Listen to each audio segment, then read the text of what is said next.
Minus में कैसे आते हैं 240? माइनस में देखो ऐसे आते हैं।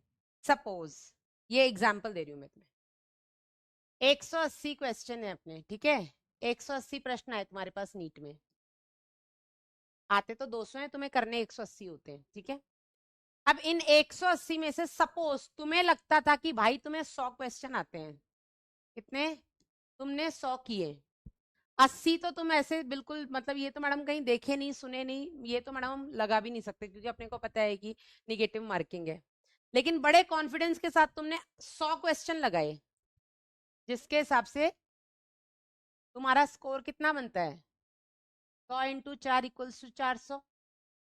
पर वो तो तब ना जब निगेटिव मार्किंग ना हो, तुमने तो पूर्ण भरोसा खुद पे रखे 100 क्वेश्चन लगाए, लेकिन 100 में से देखा जाए तो सही तुमने केवल 25 किए, है ना, 100 में से केवल तुमने 25 क्वेश्चन ही सही किए। कितने सही किए, 25, मतलब 25 इंटू 4 कर दो तो तुम्हारे कितने नंबर आ गए, रुको एक मिनट रुको, सपोज तुमने 100 में से 25 भी नहीं 15 ही सही किए, ठीक है, 100 में से तुमने कितने सही किए, 15, तो 15 इंटू 4 मतलब तुम्हारे कितने नंबर आ गए भाई साहब, 15 4 जा 60, है ना, तुम्हारे 60 नंबर आए।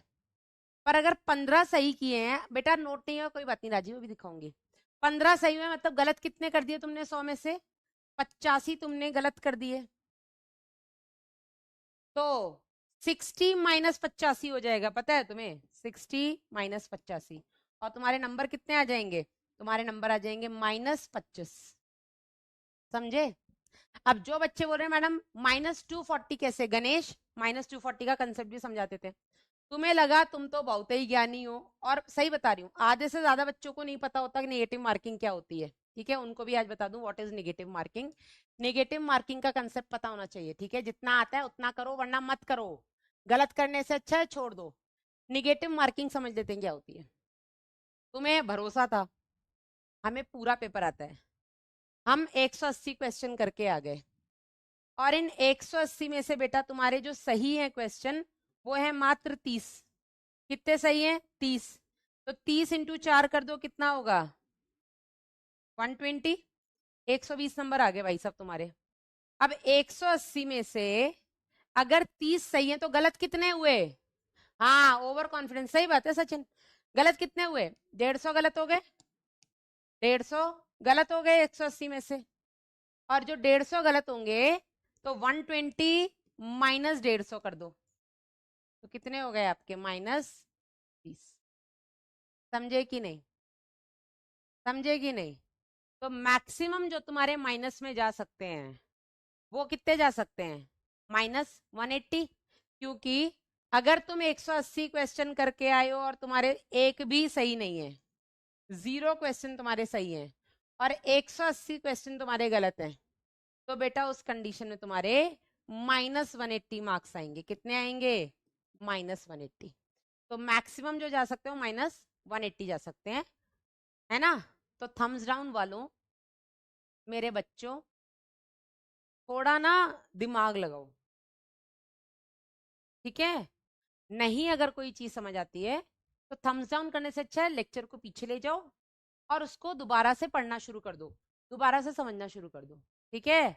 हाँ मैम गलत है, क्या गलत है भाई, सब गलती मत आती है मैडम, इसीलिए बोलते हैं कि नहीं आता है तो छोड़ दो, क्योंकि अगर हम बात करते हैं कि अपने पास 720 वाले 3 नंबर थे, उस साल एनटीए ने कोई स्कैम नहीं किया था, जिस साल 720 में 3 बच्चे टॉप किए थे, ठीक है, जब कोई बच्चा, मतलब जब कोई स्कैम नहीं किया था, 3 बच्चों के, 3 स्टूडेंट्स के 720 नंबर आए थे, ये बात है बेटा कब की बात है ये, 2024 का, 2023, 2022, ठीक है, ये नीट 2022 का रिजल्ट है, if I am not wrong, 22 या 21 की बात है, आई गेस 22 की बात है, ठीक है। नीट 2022 में अगर मैं गलत नहीं हूं तो 21 या 22 का, ये 23 का नहीं है, 24 का नहीं है, ठीक है। 3 बच्चे थे जिनके 720 में 720 आए थे बिना किसी एनटीए स्कैम के, अब तीनों की रैंक 1, अब किसको हम रैंक 1 2 3, तो 3 बच्चे हैं, तीनों एम्स में चले जाएंगे, किसी को भी 1 2 3 दे दो कोई फर्क नहीं पड़ता, ठीक है। अब आ जाओ आगे, चौथा बच्चा जो था बेटा उसके 2 नंबर हो सकते हैं, 716 या 715। तो रैंक 1 2 3 तो फुल नंबर वालों को चली गई, पर रैंक 4 किसको जाएगी बेटा, वो तुम्हारी एक गलती डिसाइड करेगी। अगर तुमने 180 क्वेश्चन कर दिए सारे सही सोच के और तुम्हारा एक क्वेश्चन गलत हो गया बेटा, तो उस कंडीशन में तुम्हारे 179 सही है, ठीक है, और एक गलत हो गया। तो 179 अगर सही है तो 179 इंटू 4 कितना होता है बेटा, ये होता है आपका 716। और क्योंकि तुमने एक गलत कर दिया तो -1 कर दो, हो जाएंगे तुम्हारे 715। ठीक है, तो जो सोच रहा था कि मैं 720 में से 720 ले आऊंगा, मेरे सारे सही हैं, पर एक छोटी सी गलती के चलते उसकी रैंक पीछे हो गई क्योंकि एक नंबर पीछे हो गया। और वो बच्चा जिसने बाहर आके ये दुख मनाया, यार काश मैं वो कर देता, क्योंकि मुझे तुक्का तो लग रहा था कि वो हो सकता था, लेकिन उसने वो छोड़ना पसंद किया क्योंकि हो सकता है वो तुक्का गलत हो जाता। और उस कंडीशन में बेटा क्योंकि उसने छोड़ा नहीं, 179 सही किए, तो 179 इंटू 4 716, और गलत कुछ नहीं किया तो कुछ निगेटिव मार्किंग नहीं हुई, उसके नंबर हो गए 716। समझे कि नहीं? अब निगेटिव मार्किंग क्यों पता होनी चाहिए, क्यों तुम्हें इस चीज पर ध्यान देना चाहिए, वो भी समझ लो। नीट में तुम्हें भी पता है 720 नंबर का पेपर है, और पिछले 2-3 सालों से अगर मैं कट ऑफ की बात करूं जनरल कैटेगरी ओबीसी कैटेगरी की, तो 610 615 जा रही है। ठीक है, मतलब 610 615 जिसके नंबर आए हैं उन्हीं को एमबीबीएस मिल रहा है, उसके नीचे किसी को एमबीबीएस नहीं मिल रहा, सरकारी प्राइवेट मिल रहा है, गवर्नमेंट बीडीएस मिल रहा है, होम्योपैथी और जो भी ले लो मुझे नहीं पता उनका। ठीक है, तो लेकिन गवर्नमेंट एमबीबीएस नहीं मिल रहा। अब सरकारी एमबीबीएस की सीट ऐसे कि 60,000 है, तो 60,000 में से 30,000 तो जनरल वालों की हैं। अब 610 से 720 नंबर कितने होते हैं, 110। 30,000 बच्चों को 110 नंबर के अंदर ही रैंक डिसाइड हो गई। समझ रहे हो? मतलब ऐसे कम से कम 100 बच्चे होंगे जिनके 690 नंबर है, 100 बच्चे होंगे जिनके 690 नंबर है, 100। अब उनको तो आगे पीछे रैंक दे दी। जिसके 689 नंबर था, एक नंबर के चलते बेटा उसकी रैंक 500 से 800 पीछे होती है। Can you believe?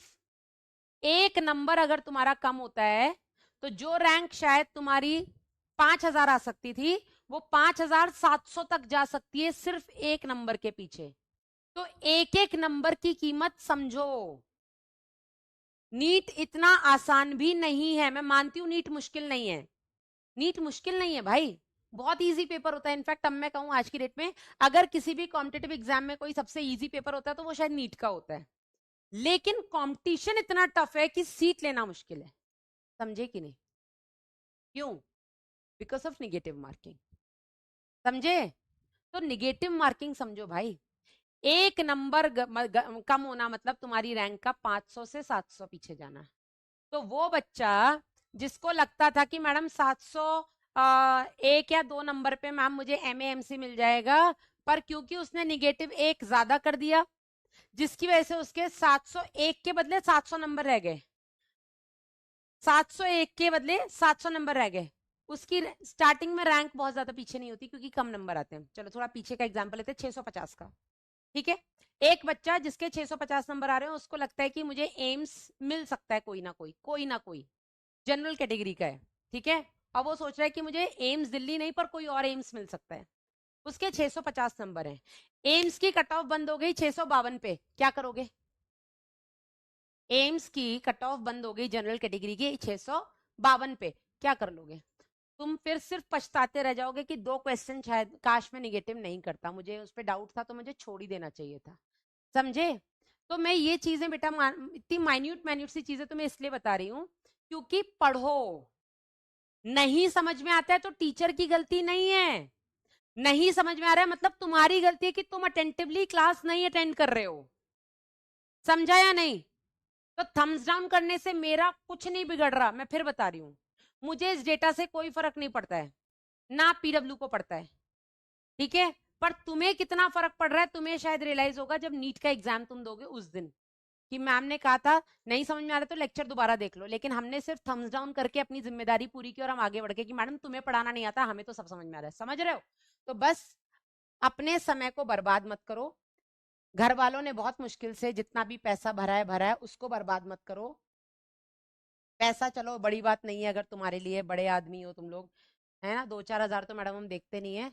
तो समय बेटा बहुत कीमती है, समय वापस नहीं आएगा, 1 साल ड्रॉप ड्रॉप ही रह जाएगा, तो कम से कम उसकी अहमियत समझो। ठीक है, वापस आ जाते हैं। तो पीसीटी हुआ, पीसीटी के आगे बेटा ये जाता है आगे लूप